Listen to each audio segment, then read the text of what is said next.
तो आज के इस विश्लेषण में हम एक बहुत ही खौफनाक सच में रोंगटे खड़े कर देने वाली कहानी के पन्नों को पलटने वाले हैं। गोवा का नाम सुनते ही दिमाग में क्या आता है? खूबसूरत समंदर, पार्टियां, छुट्टियां, है ना? लेकिन इन्हीं सब के बीच एक ऐसा गहरा रहस्य भी छुपा है जो खून जमा देता है। इन किस्सों और दस्तावेजों के जरिए हम थ्री किंग्स चैपल की गहराई में जाएंगे और देखेंगे कि कैसे एक एकदम आम सी ट्रिप एक भयानक दुष्स्वप्न में बदल गई। क्या हर धार्मिक स्थल सुरक्षित होता है? अक्सर यही माना जाता है कि मंदिर, मस्जिद या चर्च जैसी जगहों पर एक बहुत ही सकारात्मक, एक पॉजिटिव एनर्जी होती है जो किसी भी बुरी शक्ति को पास भटकने नहीं देती। लेकिन आज के इन दस्तावेजों से जो कहानी निकलकर सामने आ रही है ना, वो इस पूरी मान्यता को पलट कर रख देती है। गोवा का भूतहा church, a vacation gone wrong. खैर, चलिए सीधे इस घटना में चलते हैं। आज के समय की ये घटना तीन दोस्तों के इर्द गिर्द घूमती है। जिम, हैरी और सैम। ये तीनों छुट्टियां मनाने गोवा गए थे। रात का समय था, एक पार्टी से लौट रहे थे और रास्ता भटक गए। अब इमेजिन कीजिए, फोन का नेटवर्क गायब, कोई मैप नहीं और चारों तरफ सिर्फ और सिर्फ अनजान रास्तों का वो डरावना सन्नाटा। घनी अंधेरे में रास्ता तलाशते हुए अचानक एक चमकती हुई रोशनी दिखाई देती है। चांद की रोशनी में नहाया हुआ एक बेहद खूबसूरत सफेद चर्च, जो एक पहाड़ी की चोटी पर बिल्कुल अकेला खड़ा था। अब उन भटके हुए दोस्तों के लिए ये दृश्य किसी चमत्कार या उम्मीद की किरण से कम थोड़ी था। उन्हें लगा कि चलो, शायद वहां कोई इंसान मिल जाए जिससे रास्ता पूछा जा सके। जब वो तीनों वहां पहुंचे तो चर्च के दरवाजे मजबूती से बंद थे। अब इससे पहले कि हम इस बंद दरवाजे के पार जाएं, आइए 200 साल पुराने उस खौफनाक इतिहास की तरफ मुड़ते हैं। तीन राजाओं का खूनी इतिहास, 200 साल पुरानी काली गाथा। असल में ये वो बैकग्राउंड है जो इस आम से दिखने वाले चर्च को दुनिया के सबसे डरावने स्थानों में से एक बनाता है। तो आखिर उस खूनी इतिहास में हुआ क्या था? इसे 4 हिस्सों में समझते हैं। पहला, उस इलाके में 3 पुर्तगाली राजाओं का राज था, जिनके बीच हमेशा पावर को लेकर, सत्ता को लेकर जंग छिड़ी रहती थी। दूसरा कदम, जो सबसे क्रूर है, एक राजा ने बाकी दोनों राजाओं और उनके परिवारों को डिनर पर बुलाया और खाने में जहर देकर मार डाला, बिल्कुल बेरहमी से। तीसरा चरण और भी खौफनाक है। वो हत्यारा राजा उन मरे हुए राजाओं के भूत देखकर पूरी तरह पागल हो गया, जो भी सामने आता उस पर तलवार से वार कर देता। और चौथा, अंत में उसी पागल राजा ने खुद भी जहर खाकर अपनी जान दे दी।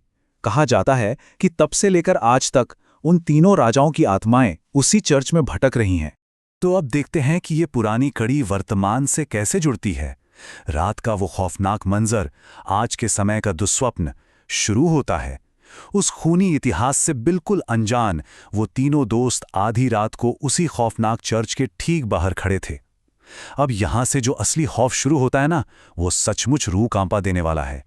यहाँ एक बहुत ही अजीब विरोधाभास, एक अजीब सा कंट्रास्ट देखने को मिलता है। एक तरफ बाहर जहां हैरी और सैम तस्वीरें खींच रहे हैं, अचानक कैमरे में हैरी के पीछे एक रहस्यमयी साया कैद होता है, जो पलक झपकते ही गायब हो जाता है। और तभी फोन की बैटरी एक झटके में खत्म हो जाती है, मानो कोई टेक्निकल फॉल्ट नहीं, बल्कि किसी अदृश्य शक्ति का असर हो। वहीं दूसरी तरफ जिम, जो मदद की तलाश में था, वो अचानक देखता है कि जो दरवाजा पहले पूरी तरह लॉक था, वो अब रहस्यमयी तरीके से पूरा खुला हुआ है। मतलब एकदम किसी खौफनाक निमंत्रण की तरह। दरवाजा खुला देख जिम बिना कुछ सोचे समझे अंदर चला जाता है, लेकिन बाहर जो हो रहा था वो बहुत तेजी से हाथ से निकल रहा था। सैम के साथ क्या हुआ? बाहर का खौफ।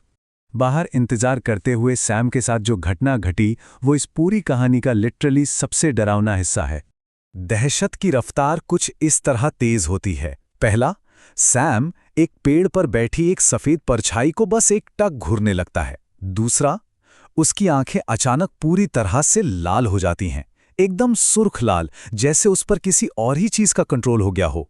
तीसरा, वो हैरी को बिना कोई जवाब दिए उसे इतनी जोर से धक्का देता है कि हैरी सीधे जाकर पेड़ से टकराता है। और चौथा, जो सबसे भयानक कदम था, सैम भागते हुए उस पहाड़ी के किनारे तक जाता है और नीचे छलांग लगा देता है। ये सब कुछ बस कुछ ही सेकंड्स के अंदर हो जाता है। हैरी जब बदहवास होकर पागलों की तरह नीचे सड़क पर पहुंचता है, तो देखता है कि सैम बेसुध गिरा पड़ा है। और जो बात दिमाग को एकदम सुन्न कर देती है, वो ये कि सैम के ठीक बगल में वही सफेद साया मौजूद था, जो हैरी को देखते ही हवा की तरह कहीं गायब हो गया। हैरी खुद खौफ में था, लेकिन फिर भी वो तुरंत सैम को अपनी बाइक पर बिठाता है और पूरी रफ्तार से अस्पताल की तरफ भागता है। अब जरा टाइमलाइन को थोड़ा पीछे घुमाते हैं। चर्च के अंदर का रहस्य, जिम का खौफनाक सामना। जब बाहर ये मौत का खेल चल रहा था, जिम उस बड़े और घुप अंधेरे हॉल में अंदर जा चुका था। कदमों की आहट का पीछा करते हुए वो एक ऐसे दृश्य तक पहुंचा जो देखने में तो बहुत ही नॉर्मल और शांत लग रहा था, लेकिन असल में वो एक बहुत बड़ा धोखा था। जिम को वहां एक आदमी दिखा जो क्रॉस के सामने झुककर प्रार्थना कर रहा था। उस आदमी ने किसी पुराने जमाने के शाही राजाओं जैसे कपड़े पहने हुए थे। कुछ देर इंतजार करने के बाद जिम ने बहुत ही कैजुअली, बहुत मासूमियत से पूछा, हेलो सर, थोड़ी सी मदद चाहिए? इस एक छोटे से सवाल के बाद वहां का जो सन्नाटा टूटा वो कल्पना से भी ज्यादा भयानक था। उस प्रार्थना करते हुए आदमी का सिर अचानक पूरी तरह से पीछे की तरफ मुड़ गया। जी हां, शरीर अपनी जगह पर था, सिर्फ गर्दन 180 डिग्री घूम गई। एक ऐसा भयानक चेहरा जिसकी चुभने वाली लाल आंखें सीधे जिम के आर पार देख रही थीं। ये वो पल था जहां डर सच में अपनी सारी हदें पार कर चुका था। और फिर एक खौफनाक जाल सा बिछ गया। जो चर्च कुछ सेकंड पहले बिल्कुल खाली था, वो अचानक कई अजीबोगरीब दिखने वाले लोगों से खचाखच भर गया। उन भूतिया आकृतियों ने जिम को पीछे से पूरी तरह घेर लिया और जैसे ही वो राजा जैसी दिखने वाली भयानक आकृति जिम की तरफ झपटी, जिम उस असहनीय खौफ को बर्दाश्त नहीं कर पाया और वहीं बेहोश होकर गिर पड़ा। तो सबसे अहम बात यह है कि इस काली रात का अंत आखिर कैसे हुआ। हैरी अस्पताल से कुछ लोगों को लेकर वापस उस चर्च में पहुंचा। उसने देखा कि जिम अंदर बेहोश जरूर था, लेकिन शुक्र है कि वो जिंदा था और उसके शरीर पर खरोच तक नहीं थी। लेकिन दूसरी तरफ ये रात एक बहुत बड़ा सदमा देकर गई। सैम, जिसने उस सफेद साये को देखा था, उसने अस्पताल में हमेशा के लिए दम तोड़ दिया। ये एक वेकेशन का सबसे दर्दनाक और खौफनाक अंत था। और अब आखिर में यही सवाल जहन में गूंजता है, महज एक इत्तेफाक या खौफनाक सच? क्या फ़ोन की बैटरी का अचानक ख़त्म होना, वो रहस्यमयी तस्वीरें, दरवाजे का अपने आप खुल जाना और वो खौफनाक साए, क्या ये सब सिर्फ एक कोइंसिडेंस था, या फिर उस 200 साल पुराने खूनी इतिहास का कोई स्याह सच आज भी उस पहाड़ी पर अपना शिकार ढूंढ रहा है? इन दस्तावेजों से जो तथ्य सामने आए हैं वो सचमुच बहुत गहरे सवाल छोड़ जाते हैं। एक ऐसी कहानी जो यकीनन दिमाग से इतनी आसानी से तो नहीं निकलेगी।